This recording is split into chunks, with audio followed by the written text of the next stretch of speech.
இறைவா, நீ நன்றாக இருக்க வேண்டும். இறைவா, அனைத்தும் நீயே. சித்தன் அருள் 1826. அன்புடன் அகத்தியர், கோவை வடவள்ளி 6. அப்பனே, ஏன் எதற்காக அப்பனே நீர்தானம் செய்யச் சொன்னேன் அப்பனே? ஏன் எதற்காக என்று யாராவது இளமையில் உயிரோடு நீர்தானம் செய்யாமல் எதை என்று அறிய ஆனால் இறக்கும்போது கடைசி இறுதி காலத்தில் அடுத்தவர்கள் அவர் இறந்தபின் அவருக்கு செய்வார்களப்பா. அப்பனே, என்ன லாபம் அப்பனே?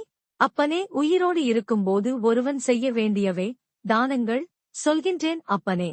நீர் தானம் செய்ய வேண்டும் அப்பனே, மோர் தானம் செய்ய வேண்டும். சித்தன் அருள் 1584. அகத்திய பெருமானின் உத்தரவு. அனைவருக்கும் நீர்தானம் செய்யுங்கள் அப்பனே. நீர், மோர், அன்னதானங்கள் அப்பனே, இவற்றை அதிகப்படுத்துங்கள் அப்பனே.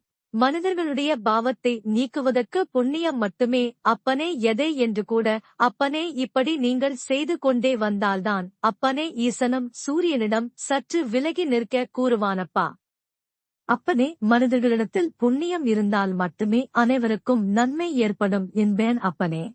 ஓம் அன்னை ஸ்ரீ லோபாமுத்திரா சமேத தந்தை அகத்தியர் திருவடிகளில் சமர்ப்பணம். சர்வம் சிவார்ப்பணம்.